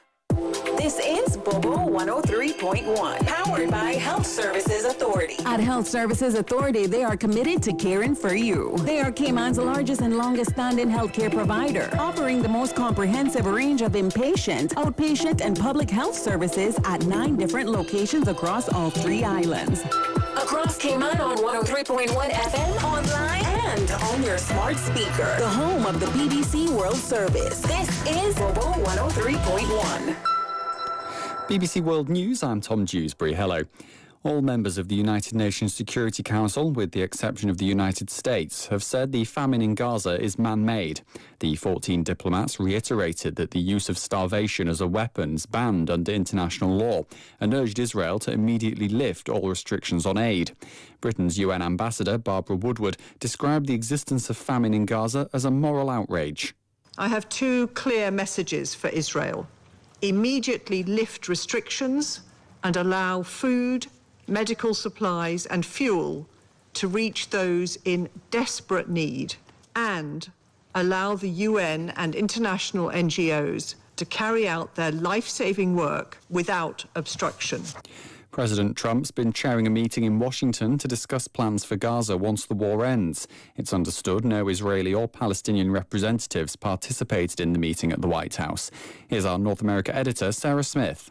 On the agenda were issues including how to escalate food and humanitarian aid to Gaza, which is facing a famine, as well as a plan for how to run the enclave without including Hamas once the war is over.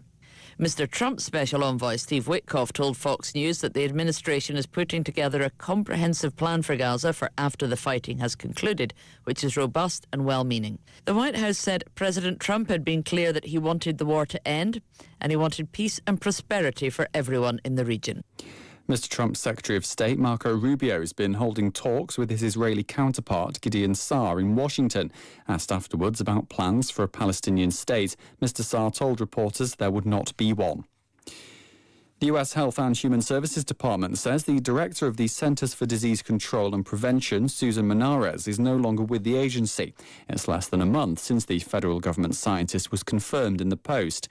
Reports say several other CDC officers have resigned. They include the head of its immunization unit, Dimitri Daskalakis.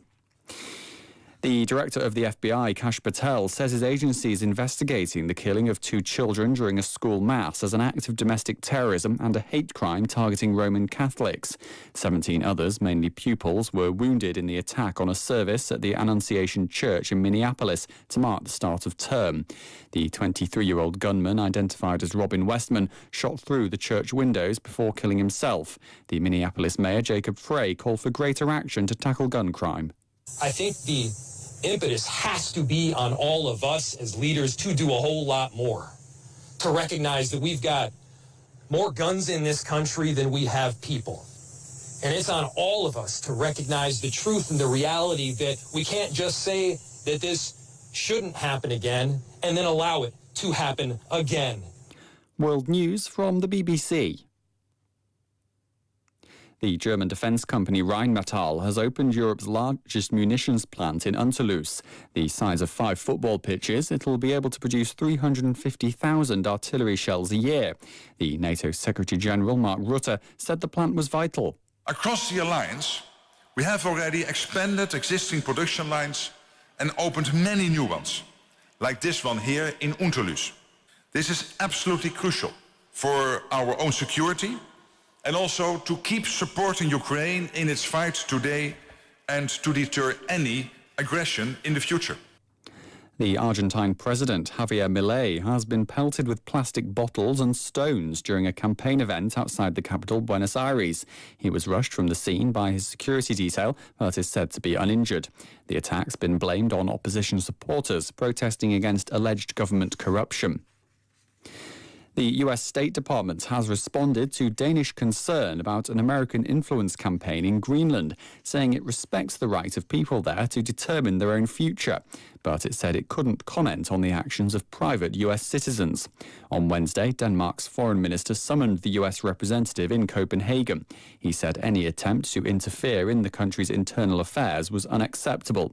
Danish media reported that at least 3 Americans connected to President Trump had been carrying out covert operations, seeking to weaken the semi-autonomous territory's relations with Denmark. And Manchester United, one of the great names of English football, have suffered one of their most humiliating defeats. They've been knocked out of the EFL Cup by Grimsby Town, who play in the 4th tier of the league. Though United didn't field their top team, hundreds of millions of dollars of talent did take to the pitch.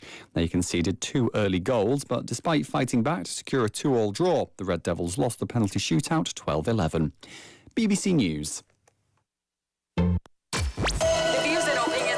On Straight Talk with Austin and Ellio do not necessarily reflect or represent the views of Stingray Media, its staff, or contributors. Callers to the program accept full responsibility for the views expressed. The show host and affiliates are not liable for any statements made or any harm claimed. All callers to the program indemnify Straight Talk from all claims. Offensive, defamatory, or unlawful content will not be tolerated. Be a part of the conversation by calling 745-2626. Here's Straight Talk with Austin and Ellio on Bobo 103.1. And welcome back, hey man, to more Straight Talk here on Bobo 103.1 FM and simulcasting live over Facebook and YouTube under the key search word Straight Talk Radio Show. I'm your host, Austin Harris. My colleague and co-host Ellio Solomon is on leave, but thankfully that leave didn't extend to his telephone. He called up earlier on and added to our ongoing conversation. And again, I thank him. Again, highlighting, of course, the importance of our dialogue in getting to the root of some of the more serious, oftentimes, sheltered conversations that are normally restricted to the water cooler. He and I get together in studios and we talk to each other, and it just so happens that we have a radio mic and an audience in which to share it with. And I just want him to know, I miss him. I miss him in studios. I miss the dialogue. And there are few people in this world that I can talk to about any subject, arguably intellectual topics. We don't always agree, We do agree on a lot of things because we share a brain, we oftentimes remark. But even when we don't agree, we, as we say, we can disagree without being disagreeable. And again, he's a fantastic and important dynamic to this program. And his absence, even if it is just for a few days, is significantly felt. But I'm grateful to him for calling in, for sparking a conversation on the question of Section 81, and that is the unilateral powers of the United Kingdom to still legislate for the Cayman Islands in any area it deems in its own personal interest. Again, one of these days, that'll come back to bite Cayman on the you-know-where, but many people are prepared to wait and be reactive instead of proactive. Again, commending the efforts of Katina Anglin, trying to change that status quo and that current dynamic. It may be an exercise in futility, but I tell her nonetheless, you keep going because they can keep shutting doors on you as long as you know how you have retractable thumbs. You can always try to open it again. So good job for Katina fighting, I believe, for the lifeblood and future of the Cayman Islands on issues that we cannot see on the next horizon, but you can bet your bottom dollar they are waiting for us in the future. Now, Ellio did raise another valuable point, and that is, okay, so we had an opportunity to change and remove Section 81, but we lost it for whatever reason. How do we regain it again? Well, the single greatest way to do it is lobbying your local government. Like the same people who got up and wanted to petition for a referendum on the port, on legalization of small amounts of cannabis, for the introduction of a national lottery in the Cayman Islands. They petitioned, they lobbied, they got together and had their own community meetings, got the voters of this country to come together in mass and then petition as one to the government, forcing their hand. Fundamentally, you would do exactly the same thing in this instance if you believe in the fight that Katina Anglin is fighting for today, and that is the removal of Section 81 in the Constitution of the Cayman Islands. Lobby, lobby, lobby. The same way developers lobby to protect their interest, the same way, again, everybody lobbies. The banking cartel will undoubtedly be fighting back and lobbying right now against the planned private members motion that opposition MP Chris Saunders intends to bring in September.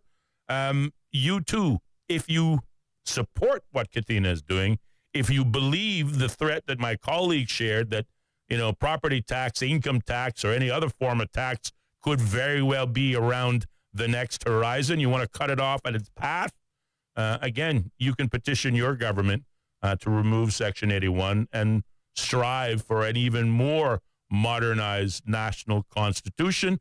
It only takes, a few voices. It takes, collaboration. It takes agreement with one another. And that's something we don't do very well in this country. We don't support each other. We don't support things Caymanian. We point a lot of fingers at how everybody is wrong. But we seem to get some sick enjoyment out of tearing each other down than we do building each other up. But it is what it is. 745-2626 is the number in studios. If you have an opinion on it, or what my colleague said, what Ms. Katina Anglin is doing, or the brief history lesson in which I provided you, and you want to challenge any of it, again, the phone lines are yours, 745-2626, if you so do wish. If talking isn't your thing, you can reach out to us on our WhatsApp line by dialing 928-2562. And from there, you can either share a WhatsApp text message, or you can get creative and send us a WhatsApp audio note. I did get one WhatsApp message, and it's a little self-serving, but somebody took the time to write it, and I got to admit, it made me feel good, so I'm going to share it. It says, Austin, you were a great parliamentarian, and don't you worry. Sabrina Turner was turned around for $1.6 million, and Michael Miles is miles away from you. You keep doing your thing. Well, again, I appreciate it. Those words are very kind, and again, it makes my heart smile. It really does.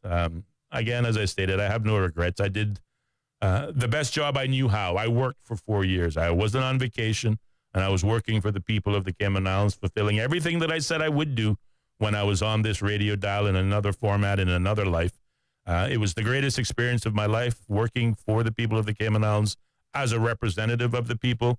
And whilst, yes, I thought my departure was a bit abrupt and a little sooner than I would have liked, I had an opportunity to actually be cabinet minister, while a lot of people assumed I was cabinet minister and arguably maybe blamed me for some of the things that didn't happen because I wasn't minister.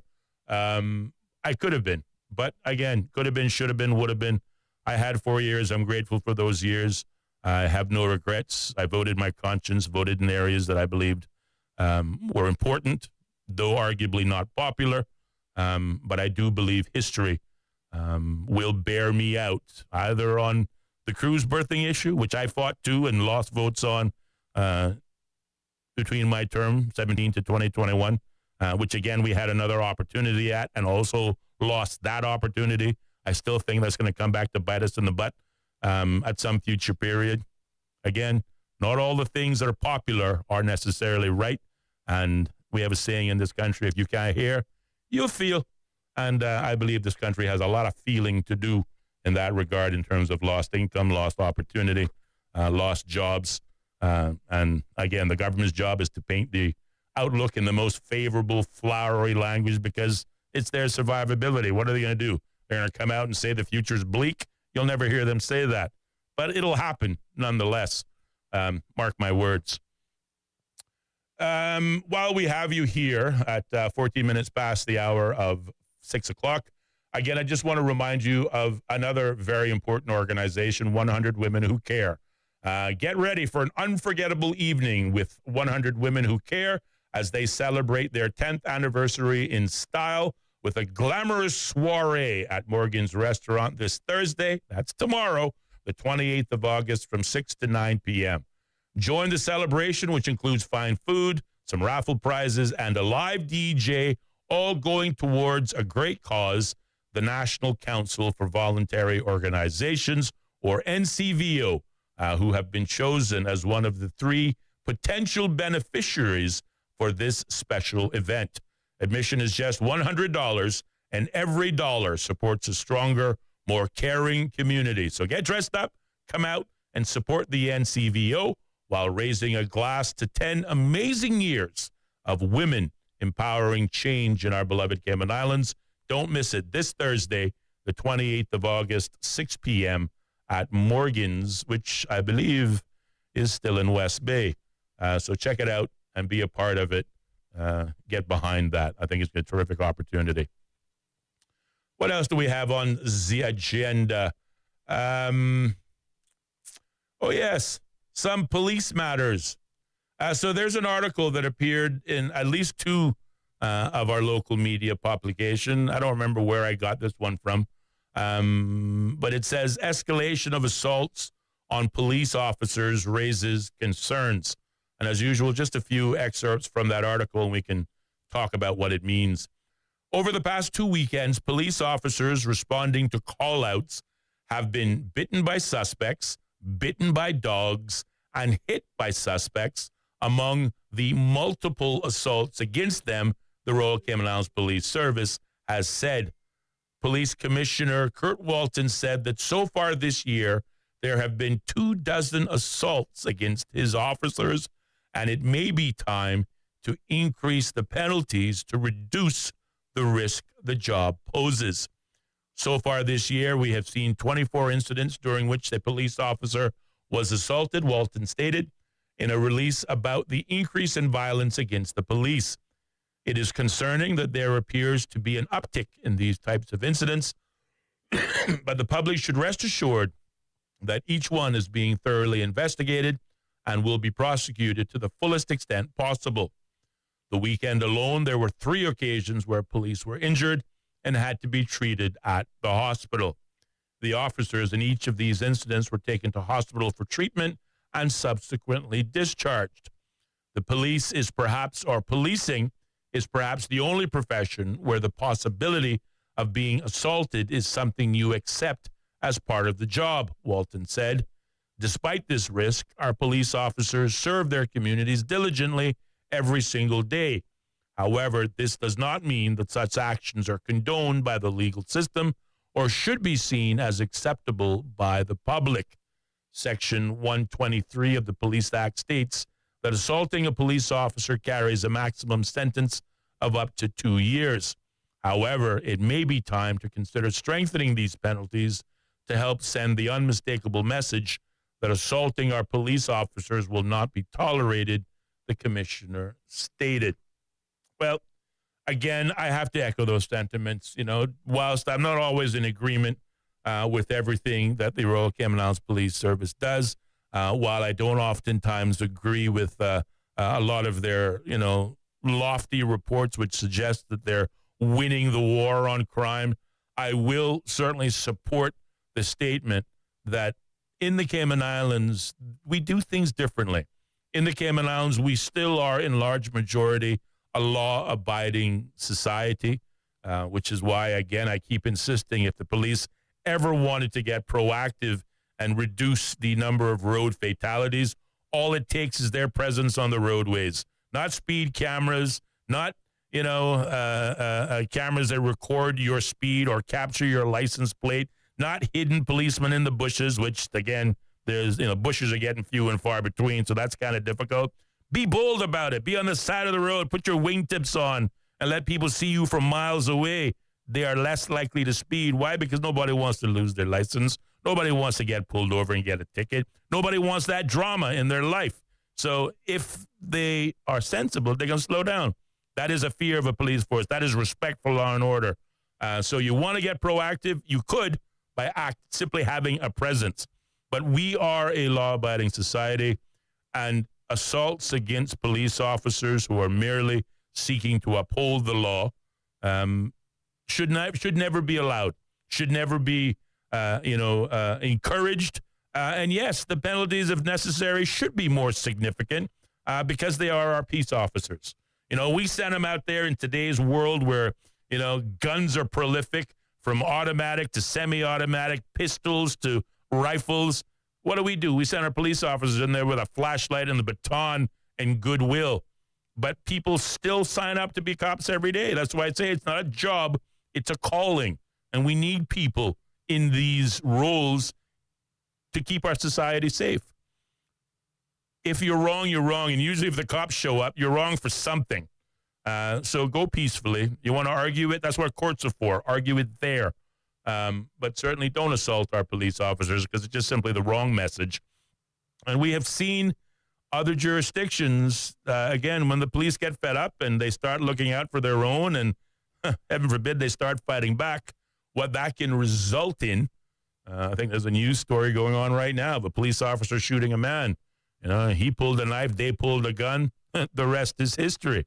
There are guns within our police force. Arguably, it's restricted to, a unique force, but that may change in the future. You don't want to make the police your enemy. And assaulting them when they are conducting and carrying out their lawful duty, it's just simply not acceptable, and I don't believe it should be acceptable in any quarter, because to do otherwise would be to invite disaster and calamity on our people and in our country where we have enjoyed, again, relative peace and harmony. And again, whilst there is crime, whilst there are daylight murders and robberies and more people lose their life on our roadways than arguably we deserve, whilst I still maintain we continue to be reactive instead of proactive, at least somebody's out there. At least we have somebody on patrol, as they say, somebody standing in that wall, keeping us safe while the rest of us sleep at night.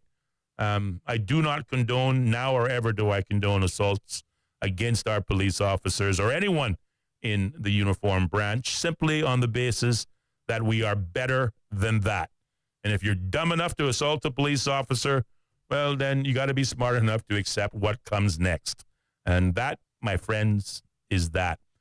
Now, I don't normally read the blogs, but in this case, there were two blogs that really jumped out at me that speak to arguably the uncomfortable sentiment that still exists in certain quarters between the public and the police. One says, the commissioner lost everybody when he said, rest assured that these matters will be thoroughly investigated. By who? The same inadequate and inexperienced ace detectives you let play with serious incidents? The public is weary of it. Let us know the outcome of the independent review of the BRAC debacle. Be transparent. And while you're at it, the review of the theft from the evidence locker in the police station. Where is that? And the review on why John wasn't breathalyzed the first time and how they didn't get the blood sample the second time. And the evidence leading them to conclude no foul play on the Judy Ann Miles arguably murder, where she was found in a fiery vehicle. And no one has ever been charged in relation to the Doctors Express disaster, even though a grand court judge found the court had been misled. And the list is long. There are a number of instances where arguably the police have lost the confidence of Joe Public. I'll admit they kind of lost our confidence when we had, the West Bay Community Football League, and were told that they couldn't get police presence unless they paid for the police officers to be present at a cost of some $42 per hour per officer, and they had to be a minimum of 2 or 3 officers. I've never heard anything more ridiculous in my life, especially against the backdrop that when we talk about gang crime, I think of the 28 different incidents, 20 of the 28 occurred in West Bay. So again, if I was a police officer, if I was a police commissioner, I would be doing anything I could to build my relationship with the people of the Cayman Islands, particularly in West Bay. And what better opportunity than a community wellness league that is co-ed, that features men and women of young and older, more mature age, and at least in 2 teams' instances, features gangbangers who today sit on one side of the fence and the next, both of whom playing on opposing teams that obviously run against their quote-unquote colors, but they're doing it in solidarity. Now, if that doesn't say that this is a community trying to heal itself and an opportunity for the police to be a part of it and get to know the citizenry and to rebuild trust, then I don't know what they're doing. So again, there are plenty of opportunities in which I did disagree with the strategies of the police, like I disagree with the strategies of the government. But I'm still grateful that I live in a society that I'm free to question authority, whether that authority be our elected members or our police. And I'm grateful for that. People fought hard for that right. But likewise, we must rise above our own feelings. And in this instance, back to the story, assaulting a police officer is not the way to express yourself. Assaulting a police officer when they are conducting their lawful duties is not the response. It is never going to be accepted as a response. And no matter how much I may disagree with the police, I will never, ever support anyone attacking a police officer for doing their jobs. And we should demand better of ourselves. And yeah, maybe the penalties from 2 years should increase to 5 years, 10 years. Again, we throw people in jail for a lot less in this country. Why not improve upon it? Maybe this is something else the government can maybe even add to their ongoing wish list. Well, there you go. That's that subject. I don't know what else is there. Who do we have? Oh, again, my colleague is being very busy. So we don't have any, normally on Wednesdays we would be hosting our candidates forum, but we don't have any guests this week. This was a candidates forum, a look back at the campaign trail, particularly those candidates who failed to pass the finish line, and really asking them what they learned. What are the challenges? What were the opportunities? Will they do it again? And more importantly, have they found employment since?